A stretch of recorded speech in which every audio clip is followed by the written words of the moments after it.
Fala pessoal, hoje a gente vai falar sobre um dos livros mais incríveis que eu já li em toda a minha vida. E olha, isso não é exagero não, tá? Eu colocaria esse livro facilmente no meu top 5 de melhores livros que eu já li. Ficou curioso? Então se liga aí que é depois da vinheta.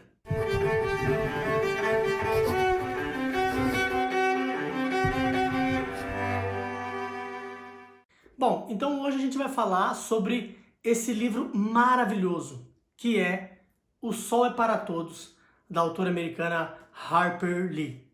Esse foi o primeiro livro, pessoal, que a gente leu no nosso grupo de leitura coletiva no Telegram.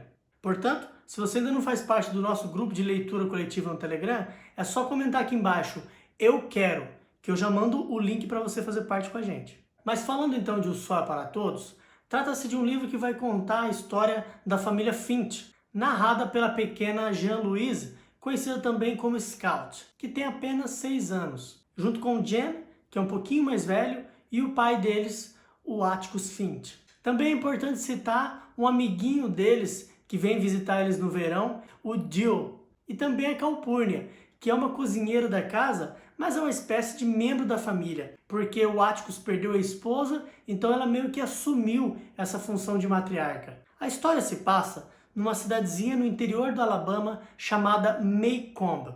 É importante dizer também que a história se passa na década de 30, logo depois da quebra da Bolsa de Valores em 29.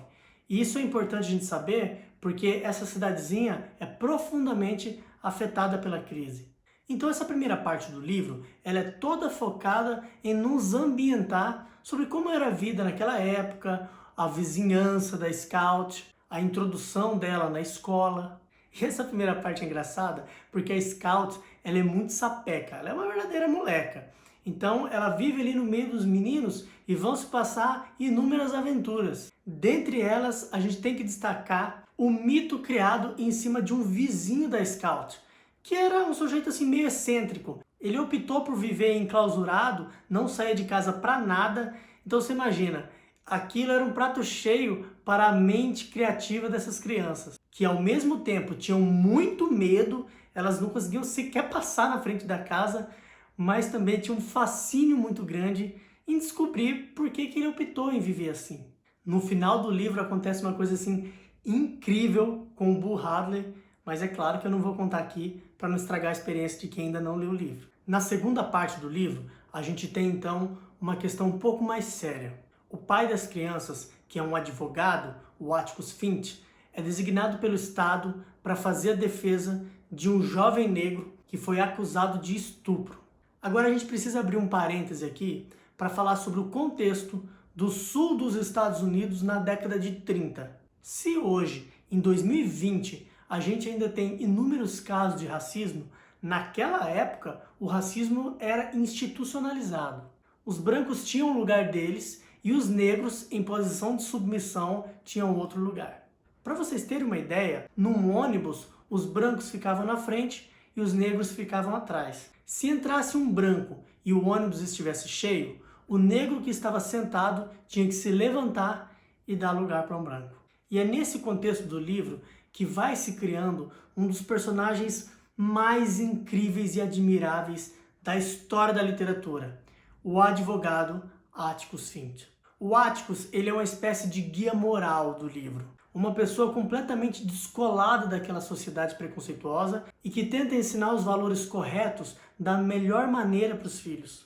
Porém, sendo um humanista no meio de uma sociedade racista, o Atticus vai sofrer bastante. Vai, inclusive, ser ameaçado de morte. E os filhos dele passam a sofrer bullying perante os amigos e perante o restante da sociedade. E o bonito desse livro é que a Scout, que ainda é uma criança, não consegue entender por que a sociedade é assim. Por que os negros têm que ser tratados daquela forma se eles são gente igual a gente? E eu vou dizer uma coisa para vocês, pessoal. A defesa do Atticus diante do júri é uma das coisas mais lindas que eu já li em toda a minha vida. Só que o livro vai muito além disso. Ele trata sobre aceitar e respeitar o outro como ele é. Aprender a olhar para o outro com o ponto de vista dele. E aceitar que todos nós somos diferentes e que essa é a grande beleza do ser humano. Outro ponto que vale a pena a gente destacar aqui é que a Scout, que tem todo esse jeito de moleca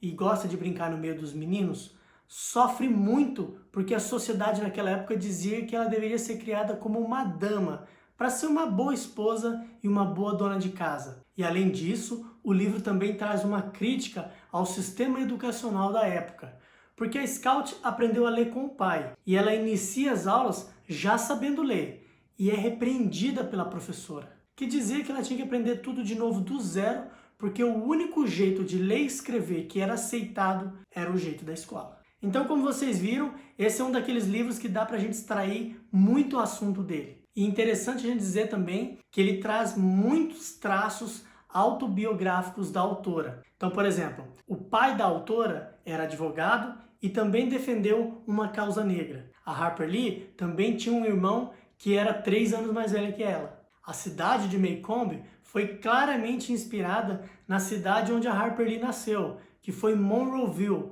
que também fica no interior do Alabama. Esse livro, pessoal, ganhou o prêmio Pulitzer. E não é muito difícil a gente entender por quê, né? E outra coisa que eu queria trazer aqui para encerrar o vídeo é o título. Não o título em português, o Sol para Todos, mas o título em inglês, To Kill a Mockingbird, que quer dizer mais ou menos como matar um passarinho. Mockingbird é um passarinho típico dos Estados Unidos. A gente não tem um equivalente aqui, mas é como se fosse um pardal. Esse título, embora seja bastante peculiar, traz uma mensagem incrível. Mas esse eu vou deixar para vocês que leram o livro comentarem aqui embaixo por que vocês acham que ele se chama To Kill a Mockingbird. E é claro, eu gostaria de indicar esse livro para você que ainda não leu e te convidar a fazer parte do nosso grupo de leitura coletiva no Telegram. E se você quiser adquirir esse livro com desconto na Amazon, eu vou deixar o link aqui na descrição do vídeo. Lembrando que você pode apoiar esse projeto sendo um padrinho ou uma madrinha do Leitura Obrigatória. Contribuindo com qualquer valor, você participa de sorteios incríveis e de brindes exclusivos. Então é isso. Eu vou ficando por aqui. Não se esqueça de se inscrever no canal e deixar o seu gostei para dar aquela força. Uma ótima semana para vocês. Aquele abraço e até a nossa próxima Leitura Obrigatória.